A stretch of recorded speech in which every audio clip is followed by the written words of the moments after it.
بسم اللہ الرحمن الرحیم۔ السلام علیکم محترم ناظرین، اللہ کے رسول صلی اللہ علیہ وسلم کے اخلاق کا ایک پہلو یہ بھی تھا کہ آپ نے ایسے عام آدمی کو بھی عزت اور وقار عطا فرمایا جسے معاشرے میں کوئی خاص اہمیت حاصل نہ تھی۔ بنو اشجع عربوں کے مشہور قبیلہ بنو غطفان کی ایک شاخ ہے۔ یہ قبیلہ زمانہ قدیم سے مدینہ منورہ کے اطراف میں آباد تھا۔ اس قبیلہ کا ایک بدوی ظاہر بن حرام رضی اللہ تعالی عنہ مدینہ منورہ سے کچھ فاصلے پر رہتا تھا۔ یہ نہایت غریب شخص تھا، شکل و صورت میں بھی زیادہ خوبصورت نہ تھا، مگر اس کی ایک اہم خوبی یہ تھی کہ یہ اللہ کے رسول صلی اللہ علیہ وسلم سے بہت محبت کرتا تھا اور اللہ کے رسول صلی اللہ علیہ وسلم بھی اس سے خوب محبت کرتے تھے۔ ظاہر بن حرام اشجعی جب بھی مدینہ منورہ آتا تو اللہ کے رسول صلی اللہ علیہ وسلم کے لیے کچھ دیہاتی تحفے مثلاً تازہ سبزیاں، پھل، ستو، شہد وغیرہ لاتا تھا۔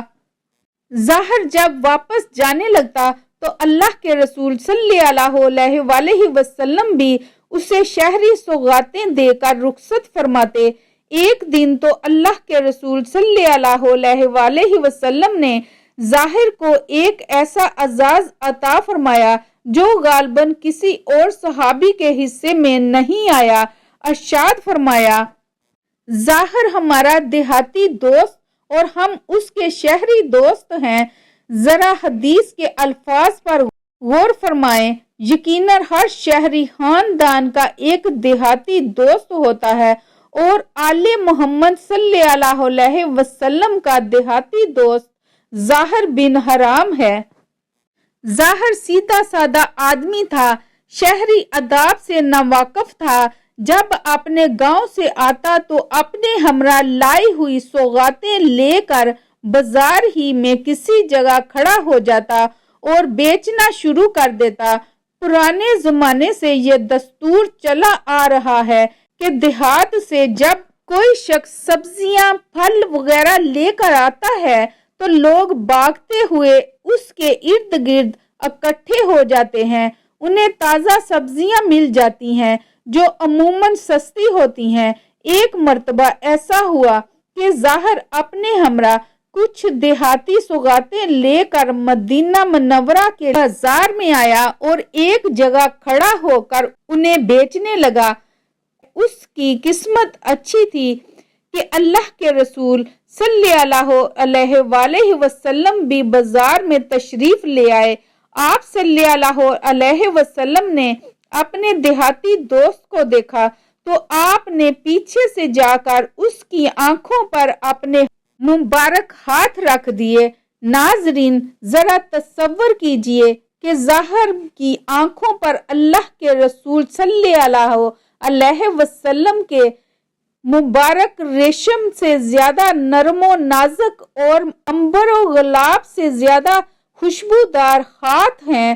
پہلے تو وہ گھبرایا، وہ گھبراہٹ کے عالم میں کہہ رہا ہے، کون ہے بھئی، میری آنکھوں پر کس نے ہاتھ رکھ دیے ہیں؟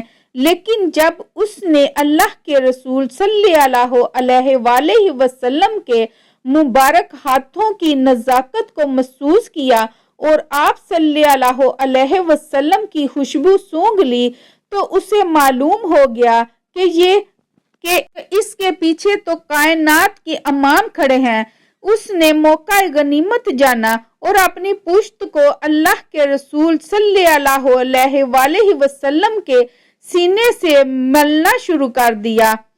اللہ کے رسول صلی اللہ علیہ وسلم نے محبت بھرے انداز میں فرمایا، لوگوں، کون ہے جو اس غلام کو خریدے؟ ظاہر نے بھی محبت بھرے انداز میں عرض کیا، اللہ کے رسول صلی اللہ علیہ وسلم، مجھ جیسے کالے کلوٹے دیہاتی کو کوئی خرید کر کیا کرے گا؟ وہ تو بڑے خسارے کا سودا کرے گا، میری تو قدر و قیمت ہی کوئی نہیں۔ میں تو بیکار آدمی ہوں۔ آپ صلی اللہ علیہ وسلم نے جواب میں ارشاد فرمایا، پیارے ایسا نہ کہو، کیا تمہیں کسی نے کہا ہے کہ تمہاری کوئی قدر و قیمت نہیں؟ تم اللہ کے ہاں بیکار نہیں ہو، تم اللہ اور اس کے رسول صلی اللہ علیہ وسلم سے محبت کرنے والے ہو، اس لیے تم اللہ کے ہاں بڑے قیمتی ہو۔ ایک دفعہ حضرت ابو ذر غفاری رضی اللہ تعالیٰ عنہ اور حضرت عثمان رضی اللہ تعالیٰ عنہ ایک ساتھ جا رہے تھے۔ راستے میں ایک درخت آیا جس کی ایک شاخ لٹک رہی تھی اور اس کے اوپر زرد پتے تھے۔ حضرت ابو ذر رضی اللہ تعالیٰ عنہ نے اس شاخ کو پکڑ کر زور سے جنبش دی، جتنے بھی زرد پتے تھے وہ سارے گر گئے اور شاخ اریاں ہو گئی۔ حضرت عثمان رضی اللہ تعالیٰ عنہ فرماتے ہیں کہ میں اس منظر کو دیکھ کر محظوظ ہوتا رہا۔ پھر حضرت ابو ذر غفاری رضی اللہ تعالیٰ عنہ میری جانب متوجہ ہوئے اور مجھے مخاطب کیا کہ اے عثمان، تو نے پوچھا نہیں کہ میں نے اس شاخ کو یوں پکڑ کر جھٹکا کیوں دیا؟ میں نے کہا کہ آپ ہی بتا دیں کہ آپ نے جھٹکا کیوں دیا۔ کہا، ایک دن میں حضور صلی اللہ علیہ وسلم کے ساتھ جا رہا تھا تو راستے میں ایسا ہی ایک درخت آیا اور اس کی شاخ تھی جس پر زرد پتے تھے۔ آقا کریم صلی اللہ علیہ وسلم نے اس کو پکڑ کر جنبش دی، پتے یوں ہی جڑ گئے۔ میں اس منظر کو دیکھ رہا تھا۔ آقا کریم صلی اللہ علیہ وسلم نے میری طرف دیکھ کر کہا، ابو ذر، تم نے پوچھا نہیں کہ میں نے شاخ کو جنبش کیوں دی؟ تو میں نے عرض کی، حضور صلی اللہ علیہ وسلم آپ بتا دیں کہ آپ نے کیوں جنبش دی؟ تو کہا کہ اے ابو ذر، جس طرح میں نے شاخ کو جنبش دی اور سارے پتے جڑ گئے، جب کوئی بندہ نماز کے لیے کھڑا ہوتا ہے تو اسی طرح اس کے سارے گناہ جڑ جاتے ہیں۔